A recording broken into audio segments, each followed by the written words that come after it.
north 170 bogs down from south of 70 up to Airport Road. Eastbound 270 between Bellefontaine and Lilacs backed up. Southbound 55, Arsenal Debates is on the brakes south of Butler Hill to Merrimack Bottom. That's slow stuff. 44 past the bridges. In fact, eastbound 70 starts to slow at Salisbury. 64 eastbound 255 midway up the hill to 159. Next update at 520 from the Michaels Flooring Outlet.com Traffic Center. Sandberg Phoenix serves your business in litigation, intellectual property, and products liability. We're more than a law firm. We're committed to your success. Learn more at sandbergphoenix.com. The choice of a lawyer is an important decision and should not be based solely on advertising. News, traffic, and the latest on the Redbirds. This is the Redbird Rush Hour on KMOX.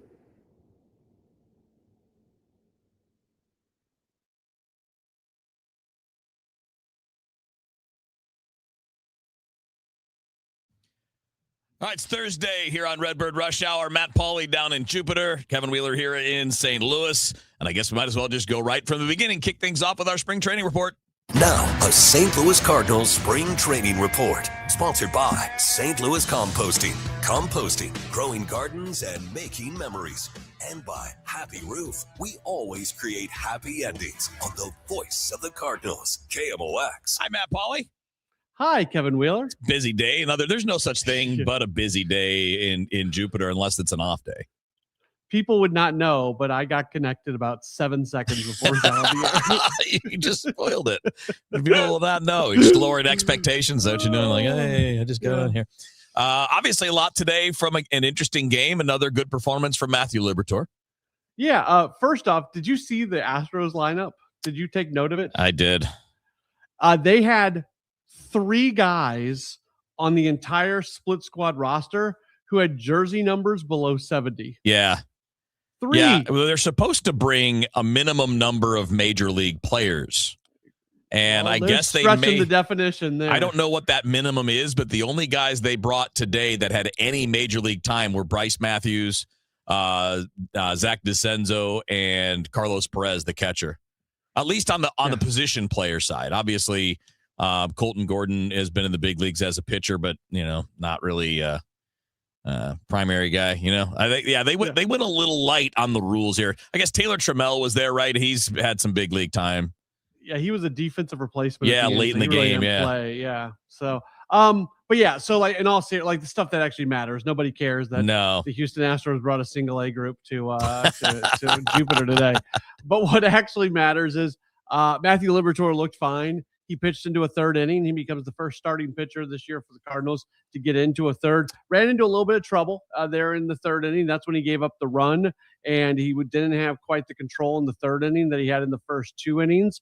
Offensively, Cardinals bang out 4 home runs. Hitting 4 home runs at this ballpark is not something that happens very, very often. And it was guys that, for the most part, it was guys you wanted to see hit home runs. It was Joel Pozo. It was Alec Burleson. It was Jimmy Crooks. Also Jojo Gazdar in there as well, or John Gazdar. Excuse me.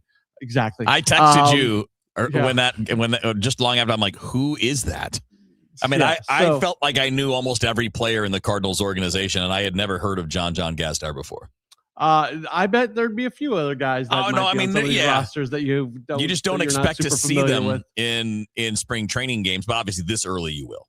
Yeah. So, good day. Some of that production came late in the game where it really doesn't matter quite as much, but they were struggling offensively at the beginning of spring. They're not struggling as much now. So all is good, I guess. I do like that Burley got the home run off of Miguel Ullola, who throws 100.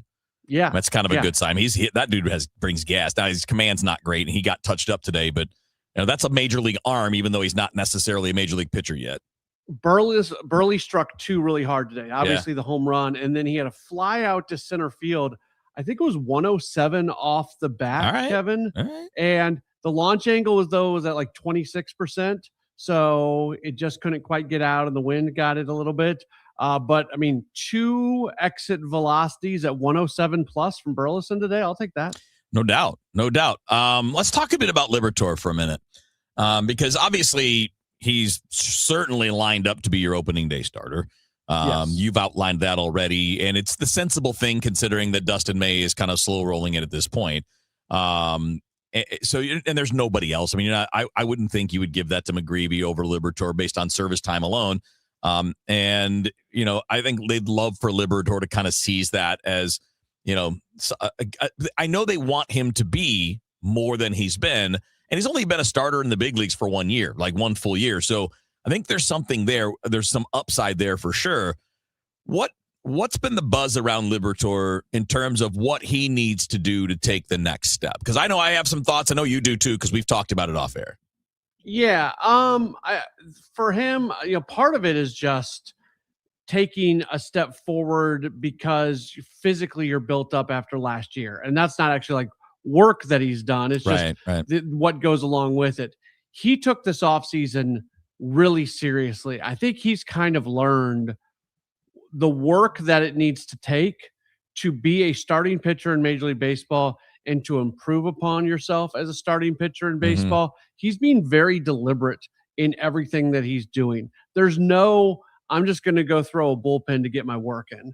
There's no, this is the first Grapefruit League game. I'm just going to throw 2 innings. I'm just out here to get my arm loose. Like, there is very deliberate motions in everything that he is doing, with the idea that it's his job to lead this rotation. And I think he's taking that very seriously. I don't know if that was the path you were looking for me to go down on this one, but I think that's one of the really most important things of this. It could play into it, but I think I'm thinking more, how is he going to, is there a way for him to be more effective in attacking hitters? Because when you look at last year, his overall regular numbers weren't bad, right? 4.21 ERA is pretty good, especially when you're carrying that workload for the first time in a while.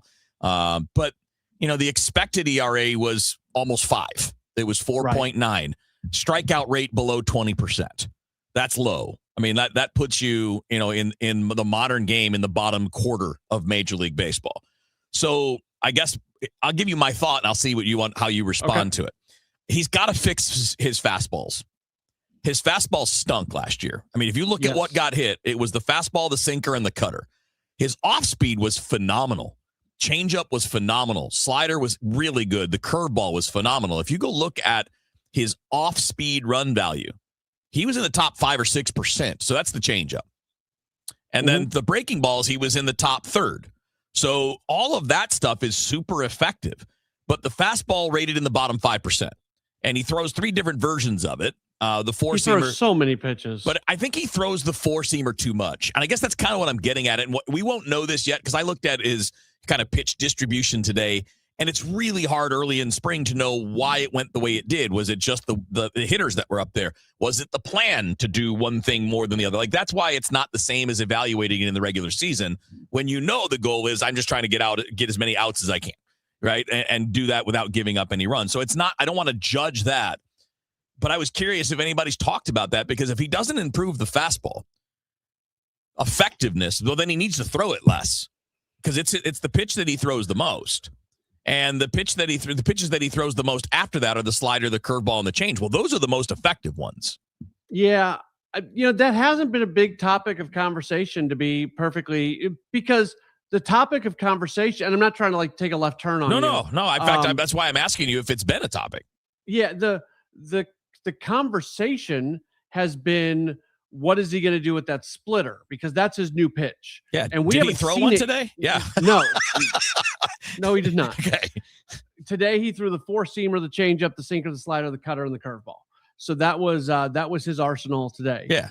And so I don't think what you're saying is incorrect. Maybe it's something that we do need to start talking about a little bit. Maybe we need to get a little bit more deeper into spring and watch and see what hitters are doing against the 4-seamer, because right now any data that we get is useless. Yeah.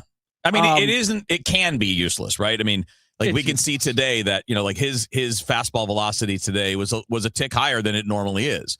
But I'm talking about batters numbers against right. That, I don't care what. No, because you don't know what he's working on against his 4-seamer. Yeah, we don't know what these guys are working on specifically. But I mean, to improve fastball performance, it can be several things, right? You can do it through grip changes to get more ride, or to get a little more movement on the sinker, or whatever, right? You can throw harder, work to build your body up and try to throw harder. But I don't think that's really doesn't seem to be the main focus. And I thought he did a pretty good job last year, Matt, as the year went on, of carrying his velocity, where early in the year he maybe struggled, but later in the year was able to carry the 94, 95 at times into the latter part of the game. But then there's also the command of it. And, I didn't look at it, but I don't think that his four-seam fastball has a great spin rate. And that's another thing you can work on, is trying to spin it better. Again, using grip, using different techniques. And that's why I wanted to ask the question, because I don't think I had heard anything about it. No. Because this, to me, for Matthew Liberatore to be more than a number 4 starter, he's got to find a fastball that's more effective than what we saw last year. So I would say that you think it's more important that he gets that four-seamer going than he ever throws. Well, it doesn't even have to be that. No, the splitter's fine. But at some point, you got to have an effective fastball. Yeah. Right? So that it can mean improving the command of it, maybe spinning it better, maybe using it differently, right? It's always, he doesn't use any pitch that much, right? Like the four-seam fastball was the pitch he used the most last year. He didn't even throw it 30% of the time. So, he had 6 pitches last year that he threw between 11% and 28% of the time. So you can change how you mix those. You can change the sequencing. And again, maybe that's stuff that they don't want to say publicly because they don't want opposing teams to figure out that that's what they're thinking about doing. But I do think that's a key. If he's going to be more than he was last year, and his numbers last year put you as maybe, what would you say, low-end 3, high-end 4 starter? Yeah, but again, when your first year, Cardinals. No, yeah, sure. But I think that is, given his age and relative lack of starting experience in the big leagues, I think there's higher ceiling there. And that's kind of what I'm talking about. To reach that ceiling, eventually we got to see something that he throws hard work better. I will add this in, because a lot of times we take our cues from Ali on what we're, if Ali says somebody's working on something, well, then we go talk to them about what they're working on, right? Right. That's how it works. That's right.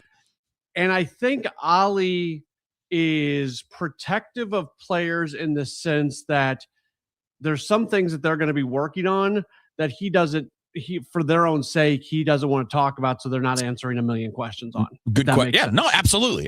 Yeah. And that's why I say it's part of its strategy too. And I will say that, I don't think fastball command is the problem, because when you look at his walk rate last year, it was elite. So, or at least near elite, right? He was in the top 20% in walk rate. So he doesn't walk people. So although there's a difference between control and command that I'm not going to bore people with. Like throwing it over the plate is not the same thing as throwing it where it needs to be. Those are two completely different things. All right, we got a lot more to do. Obviously, a lot more things to get into. I think I got a couple things down, Matt, that we'll bring up as we go along. I think we can talk about some of the guys that may be flying under the radar in camp, if there are any names that we haven't talked about that we could discuss a little bit more. So hang tight. We got more Matt Pauley, Kevin Wheeler with you here on Redbird Rush Hour coming up next here on KMOX. Create the ultimate raised bed garden with St. Louis Composting. Our premium compost and soil mixes are perfect for filling the raised beds you'll enjoy building, and even better for growing fresh, homegrown veggies. Imagine harvesting your own tomatoes, peppers, and cilantro for fresh salsa the whole family can enjoy. And with delivery right to your door, getting started has never been easier. Visit stlcompost.com to order a convenient delivery from your phone in seconds, or stop by one of our 9 locations in the St. Louis area. St. Louis Composting, growing gardens and making memories. Did you see the forecast? Another huge storm is tracking right for us. I saw.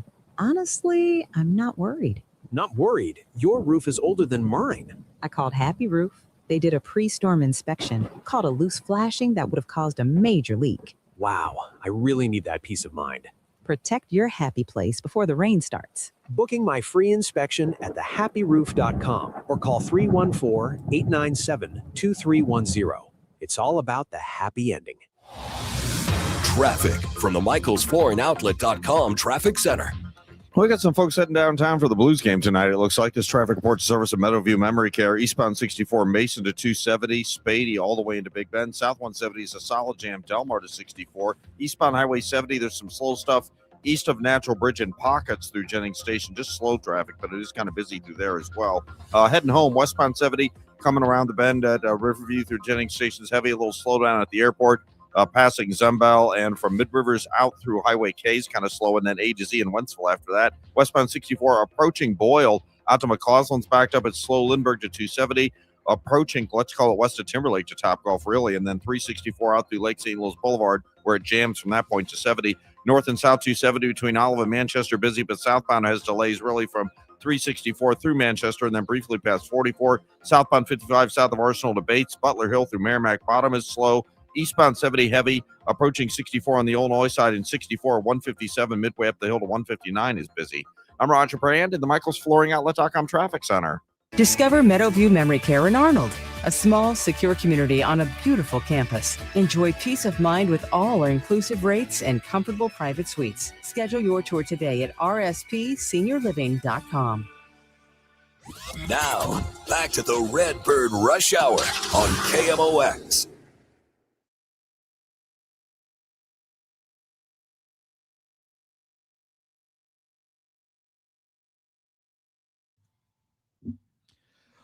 It's Redbird Rush Hour on KMOX. Matt Pauley down in Jupiter. Kevin Wheeler with you here in St. Louis. Matt, let's talk a bit about some of the names that probably, we don't have to get into too many of them, but there are a couple guys here in camp that might be on the fringe of seeing some major league time this year. And like as an example, Brian Torres is a guy that has my interest. He's not what you would call a prospect because he's 27 years old, but he was added to the 40-man this offseason. He was at Memphis last year and he hit 328. He stole 26 bags. He actually had an OPS over 900. I know when you have to look at that in terms of how it relates to the league, and it's well above average. I don't know that it would be the same as if it were done at the major league level, but it's a guy who in the past, a couple of years ago, stole 71 bases, playing in Double-A. I mean, so he can run. We've seen him play second base. He plays the outfield. Left-handed bat, though, which probably works against him a little bit. But, I mean, are these guys that we might see this year, whether it's him or other guys like that, because you just have the opportunity to squeeze people in? And could a guy like that force his way out of the opening day roster if he outperforms a Nathan Church, for example? I don't see the opening day roster for him. I'll answer the second part of the question first. I don't think that's where this is going. They rave about Nathan Church. I mean, I love Nathan Church. I think he's a good player, man. Okay, I'm a big fan. You've been around baseball long enough that there's just like dudes that organizations just love. Yeah, I like that player, that's man. Nathan Church. Yeah. Nathan. So no, I do not see a scenario where he beats out Nathan Church for a job. But him being on the 40-man, all he's got to do is he doesn't have to replicate his Memphis numbers from last year. No. You went over them. I mean, 905. They're crazy. That's crazy good. But if there's injuries, if there's an opening, he did what he did last year to put himself in position now to be in big league camp, to make a really solid impression, and then to wait for that opportunity whenever it comes around to get the chance to come up to the big leagues. It's such an interesting thing, right? I mean, here's a guy in Brian Torres. He's now 27. So he's been a little older for the levels for a couple years, right? Because I think last year was his first year of AAA time, if I remember correctly. But at Double-A, so if you look at how his career breaks down, right? At AAA, we already gave the numbers for what he did. At Double-A, in 672 career Double-A at bats, 164 Double-A games, 320 batting average, 800 OPS with a lot of speed. He hit at the A-ball level, but his numbers have gone up every level he's gone up but he's also a guy who's probably a little older than the league average in a couple of those cases. At 25, 26 years old. And I just find it fascinating. Like he almost feels like a position player version of Joel Pozo. Because you look at Pozo's numbers in the minors, he was a pretty good hitter. He just never really got opportunities, and I'm sure there are reasons why. But a guy that can play both second base and all over the outfield, because he runs well enough to play center field, could be useful. Yeah, I like him. His batted ball profile is good. He started at second base today. He's listed as an outfielder. And that's the kind of guy that you want on a bench, available, to call up from Memphis for sure. Yeah, and I'm talking as a bench guy, of course. I mean, nobody's talking about him being a regular player. And he played 45 games at second base in the minors last year and 54 games in the outfield. So he's pretty split. Like he plays them both. And that's why I asked it about the opening day roster, in part because, if you're keeping Nathan Church, one, do you want him to be a part-time player? Well, that's a different thing this year because part-time could be more than what it used to be. Right. And with Lars Nootbaar out, being banged up, he could be your everyday left fielder to start. He could be. Yeah. Yeah, let's talk about Church for a minute because I'm a big fan. You said everybody likes him down there. What are people talking about in terms of where he is? Because he had a hard time when he came up to the big leagues last year. So did Jimmy Crooks. That doesn't mean a damn thing. Right. Mason Wynn, when he first came up, stunk. But he's been okay since then, right? Not great, but he's been close to league average offensively and certainly, elite defensively. But Nathan Church is an elite defensive player. He can really throw, and he's a good runner. Yeah, and last year at Memphis, we just talked about those numbers Torres put up. Yeah. Well, Church can say, hold my beer, because he put 921 OPS last year. He did, right? Yeah. That's who they think he is. Like, they really believe in this guy as being a plus hitter. And this gets, I know this isn't your favorite stuff, Kevin, where we're talking about like non-on-field stuff, but one of the things that Ali has spent a fair amount of time talking about is the fact that after Church got the big league opportunity last year, he's kind of come into spring this year, letting the shoulders down and just being him. Yeah. And that they feel like that's going to help lead him to actually being him as a ball player. Yeah. Again, I like this player quite a bit. If you had traded Newt, I'd be very comfortable with him being part of the regular plan in the outfield. In fact, I think a right-hander. Yeah, I know. Another left-handed bat. And I actually like the fact, too, though, that he's a good center fielder. I think he's an elite left fielder. Like, you put him in left, he's elite. But I think he gives you an option on days where you want to give Walker a day off because he's got the strong arm to play right field. I think if Victor Scott's struggling, you can plug him into center. I'm a big fan. I think you're going to see a lot of him this year. Yeah, I think to start the season, we're likely to see him in left and Scott in center when you're facing off against a righty. Yeah. And then when you're facing off against a lefty, I think that's when we're going to get a little bit more of Jose Fermin or Thomas JC. Yeah. When did, we talked about this yesterday. When did they say when we expect to see JC, or is it just before he goes off to the He WBC? played today in the outfield. Okay. He played left today. Okay. And he didn't have any fly balls to make plays on. Okay. He did have a couple balls that, he had to get back into the infield, but very little activity for JC today. They want to get him one look at center field before he leaves for the WBC. So he should be leaving for the WBC. I think it's a point like the next 3 or 4 days. It's pretty close. It's really, So left field today, and they're going to try to get him in center field at some point in the next few days. I think JC, I'm really interested in the idea of him getting some time in center, not becoming the center fielder. It's not what we're talking about.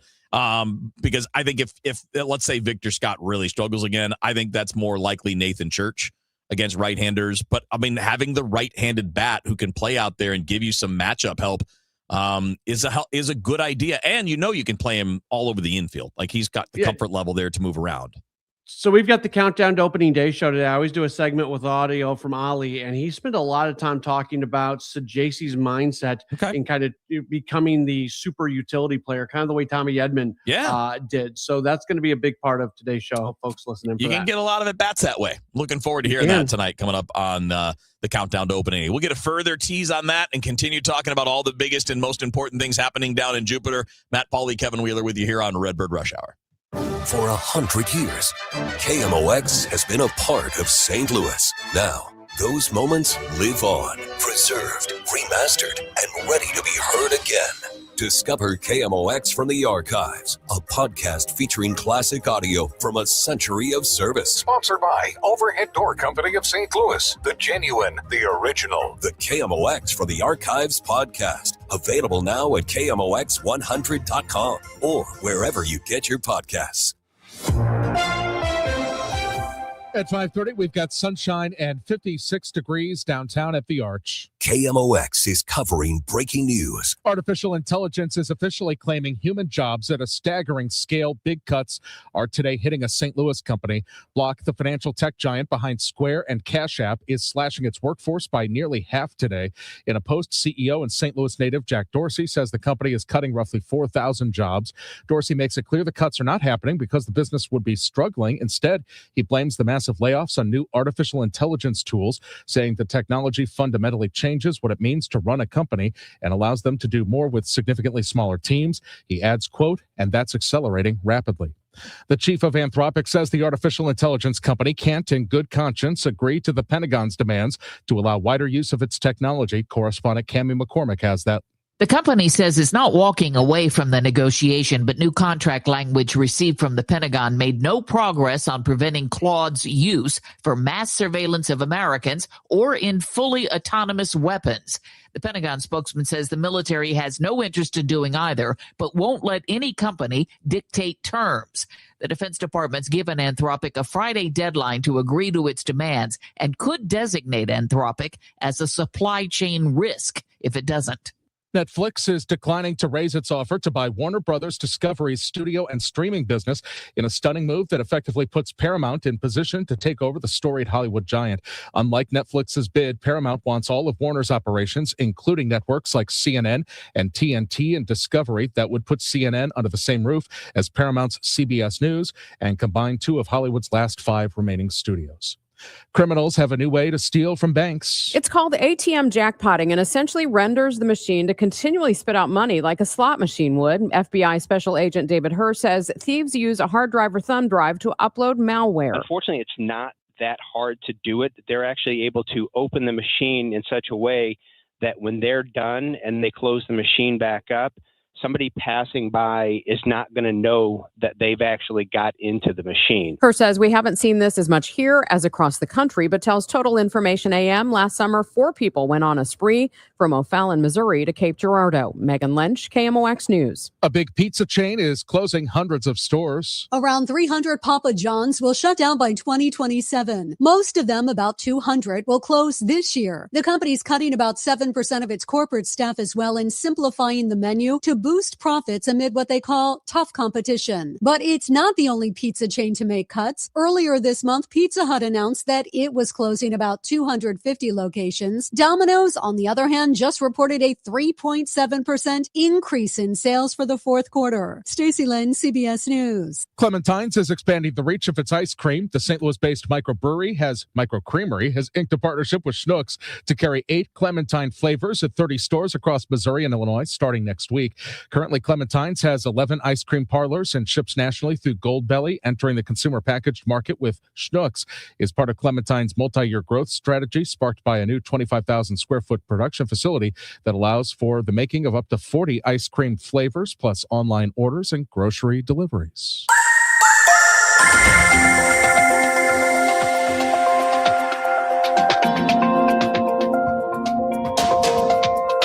From the Salika Heating and Cooling Weather Desk, for tonight, a clear sky, low 36 degrees. For tomorrow, it's going to be much warmer, a lot of sunshine, high 69. Right now, sunshine and 56 downtown at the Arch. I'm Michael Calhoun, KMOX News.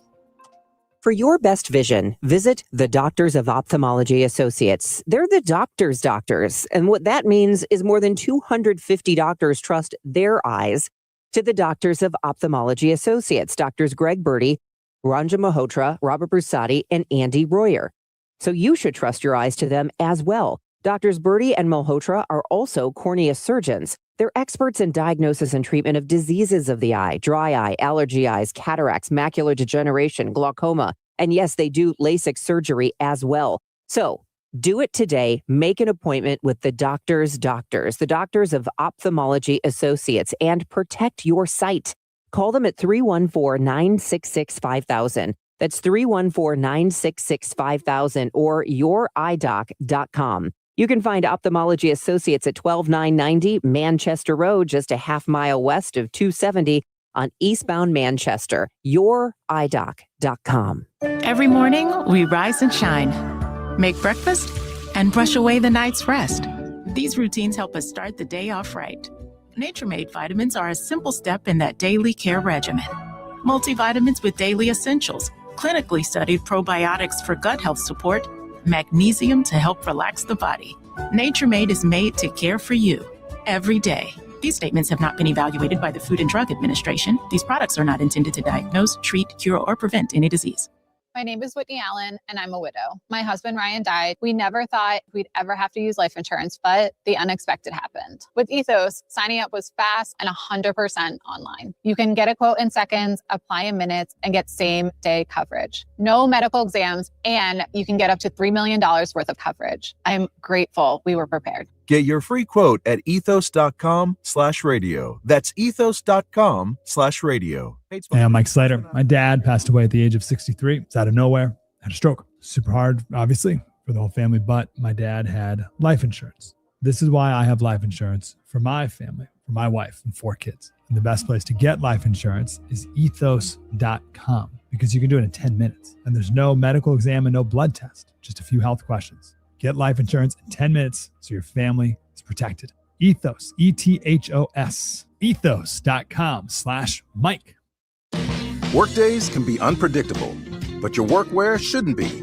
With the Cintas Apparel Plus program, you'll have freshly laundered garments for everyone on your team delivered every week.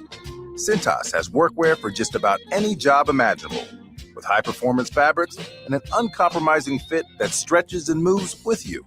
Don't leave looking and feeling good to chance. Visit Cintas.com. Oh, I'm ready! And get ready for the workday. Just hearing the word IRS can make people break out in a cold sweat. No one wants to deal with the IRS, and now you don't have to. The good news is Legal Tax Defense has been successfully negotiating with the IRS for more than 15 years. It doesn't matter how much you owe, whether it's $5,000 or $5 million. You deserve the best in the business on your side, and that is Legal Tax Defense. Even if you're working with someone else and just want a second opinion, there is no cost or obligation to call. They can prevent levies, liens, wage garnishments, even file back tax returns. And the best news about Legal Tax Defense is they won't take your case unless they know they will reduce or eliminate your tax debt. Call Legal Tax Defense right now for a free no-risk consultation. 800-284-1238. 800-284-1238. You have nothing to lose, but everything to gain. 800-284-1238. There are many reasons to hire Morgan & Morgan for your injury case. Here's reason 17. In today's new world, many law firms have had money injected into their firms by Wall Street, private equity, and other lenders. This money usually comes in at very, very high interest rates. It's one of the reasons you see so many lawyers advertising. I'm John Morgan. This money is expensive and the interest compounds quickly. These law firms can have a huge need for cash just to pay that debt. Why does it matter to you? My fear is your case is settled early and for far less than it's worth, just to service the loan that has mafia-like rates. Our financial strength is your advantage. That plus our reputation makes our firm your firm. Visit forthepeople.com to see our results and verdicts. Morgan & Morgan, forthepeople.com. The choice of a lawyer is an important decision and should not be based solely upon advertisements. Past results afford no guarantee of future results. Every case is different and must be judged on its own merits. When it comes to planning your retirement, there's a lot to think about. Portfolio management, tax planning, and retirement income just to get started. Steve All and his team at the All Financial Group focus on those things and more. Their goal is to help you achieve your goals. Call 636-230-8824 or online, yourmoneymattersstl.com. Investment advisory products and services made available through Impact Partnership Wealth, LLC, IPW, a registered investment advisor. Insurance and annuities offered through Steve All, NPN number 153-07419. Staples presents That Was Easy. So I opened a restaurant and needed everything. Menus, signage, catering brochures. Everything and then some. I went to Staples. They printed it all and even suggested takeout menus. One money pit with a side of fries. But now at Staples, you get up to $125 off custom print orders. $125 off. Now you're cooking. Brand your business in a big way at Staples. That was easy. Shop Staples in store, online, or in the app by 4/4 to unlock. Exclusions apply. Visit staples.com/print for details. Nothing makes a gathering great like Eggland's best eggs. They're just so delicious with better nutrition, too. For us, it's eggs any style, as long as they're the best. Eggland's best. Better taste, better nutrition, better eggs. Traffic from the MichaelsFlooringOutlet.com Traffic Center. Well, Blues game traffic still pretty busy. This traffic reports a service at Chesterfield Fence Deck, eastbound 64, east of Mason into 270, Spady all the way to the inner belt where it backs up briefly, opens up by the time you get to Big Bend. South 170 is better, but still jammed from the Parkway to 64, at least the left lane. Westbound 64, west of Kings Highway out through McCausland, you're on the brakes. It's slow. Chesterfield Parkway west of Topgolf and pretty heavy in pockets, 364 out to 70. Westbound Highway 70, a little busy around the Rock Road from 79 to K and A to Z on Wentzville, still kind of heavy. South 270 slow both sides of Olive, and then again from 64 to Doherty Ferry and then approaching Gravois. North 270 backs up Manchester toward Clayton Road. They just cleared an incident on northbound 270 there. Southbound 55, a little busy. Gasconade Bates approaching Merrimack Bottom down through Butler Hill. Westbound 44 downtown slow past the Poplar, and eastbound 64 east of 255 midway to 159 is still slow. Chesterfield Fence and Deck is your premier provider of fences, decks, patios, sunrooms, and more. Call them for a free estimate today. Now offering 48 months interest-free financing on your next outdoor project. Chesterfield Fence and Deck, chesterfieldfence.com. I'm Roger Brand at the Michaels Flooring Outlet.com Traffic Center. Now, back to the Redbird Rush Hour on KMOX.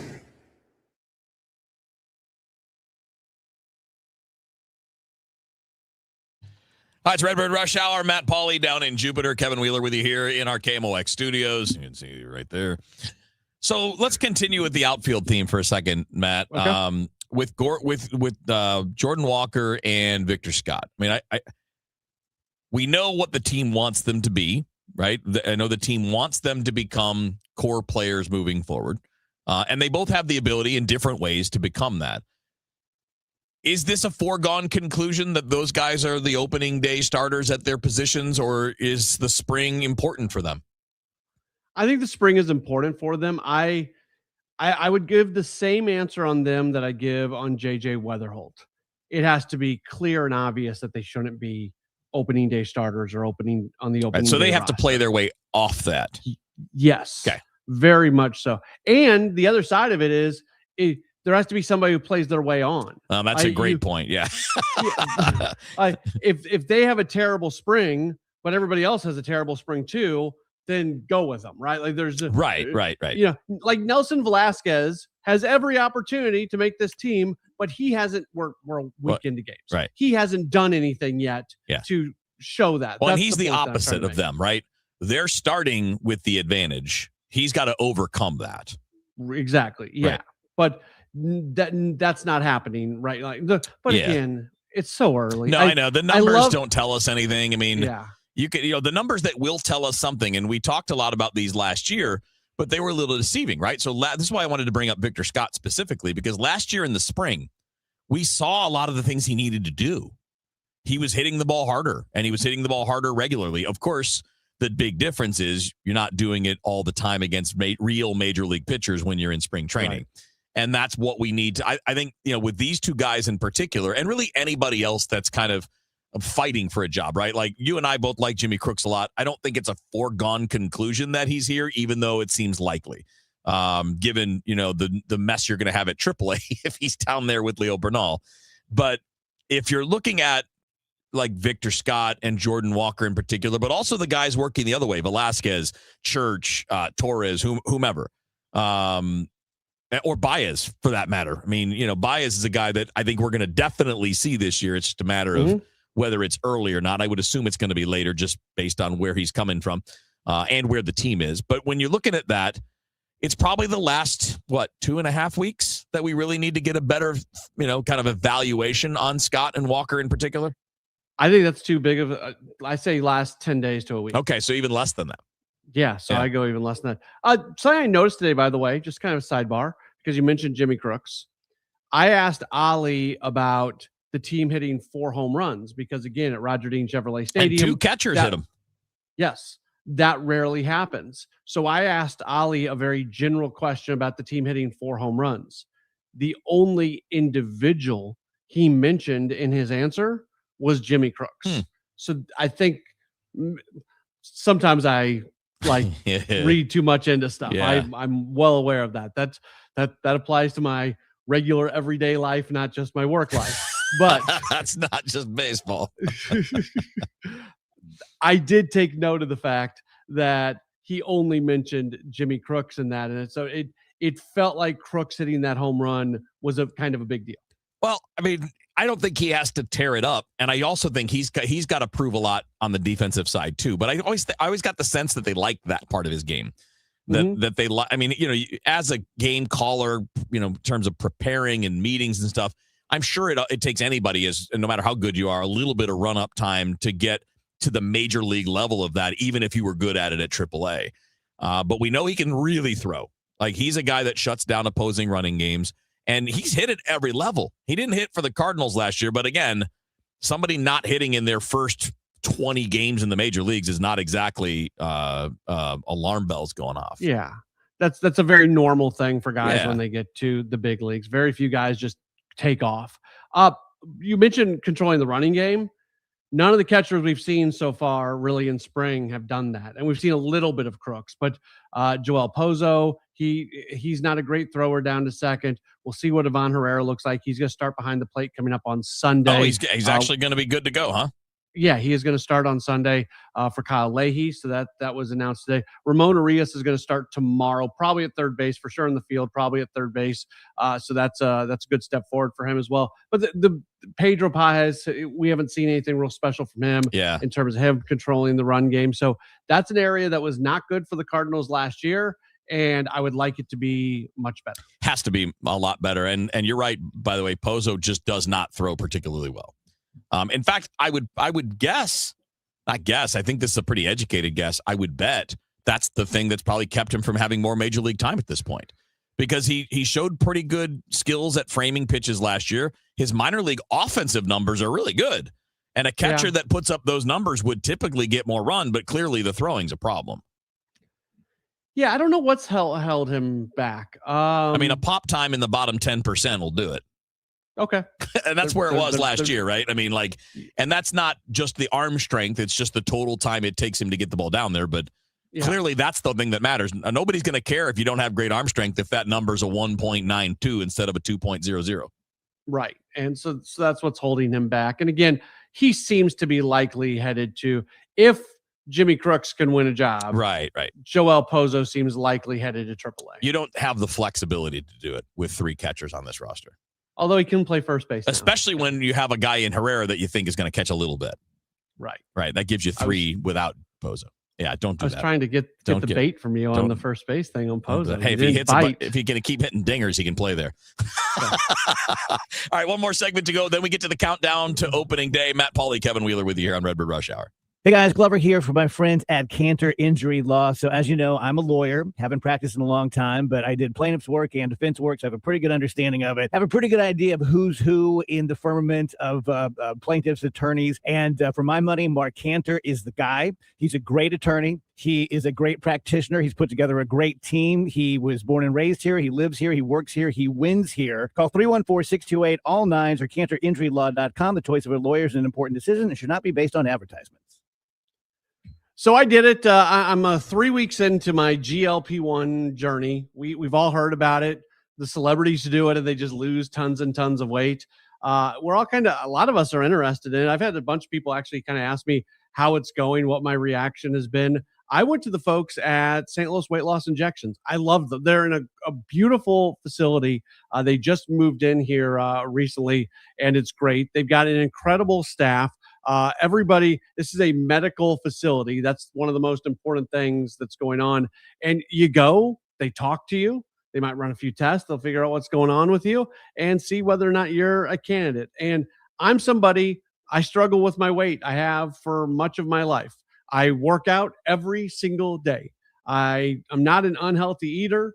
I probably don't sleep as much as I need to. That's maybe a bad thing, but it's just for whatever reason, I have a hard time losing weight. And I'm hopeful that this is going to be able to help me. I've seen it help so many other people. And I want to be healthy. I want to be healthy for my wife. I want to be healthy for my kids. I want all that. So I would encourage you to talk to them. It's $199 for the first month. So very affordable to get in. And again, just talk to them. That's my point here. Talk to the folks at STL Weight Loss Injections. If you want to get connected with them online, STLWeightLossInjections.com. If you'd rather give them a call, 636-244-5333. If you can't remember that phone number, go to STLWeightLossInjections.com, and it's right there at the top. They are incredible, amazing people looking to help you get healthy and lose, I say a few pounds. You might lose a whole bunch of pounds. STLWeightLossInjections.com. Hi, this is Charlie Brennan. I see clearly now thanks to the doctors, Greg Birdie, Ranjan Malhotra, Robert Brusati, and Andy Royer. You can too. YourEyeDoc.com. Don't miss the U.S. Air Force's Shades of Blue Jazz Ensemble, February 25th through March 4th. Enjoy big band swing, patriotic favorites, and more. Get free tickets and locations at afbandtix.org. That's afbandtix.org. Traffic from the MichaelsFlooringOutlet.com Traffic Center. Well, the Blues game traffic is still about the busiest spot. If you're coming in on eastbound Highway 64, you've still got that heavy traffic running in. It's not quite Mason to 270, but east of there, and then east of Lindbergh in through about Big Bend. South 170 still jammed at the Parkway. If you're coming in on eastbound 70, that's looking good. No delays coming out of the Cool Valley area. Westbound 64, Science Center out through McCausland's busy, and there's still slow traffic from 364 through the Boulevard, but it jams west of there out through Prospect. Westbound Highway 70 still a little heavy.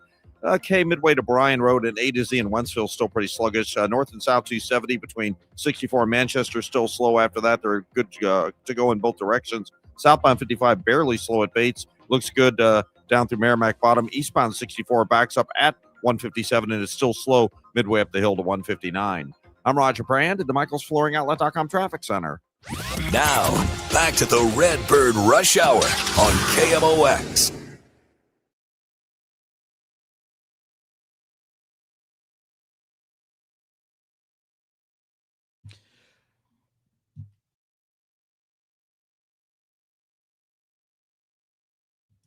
All right, Matt Pauley, Kevin Wheeler with you here for a few more minutes. Countdown to opening day after the top of the hour. What are we looking at tonight, Matt?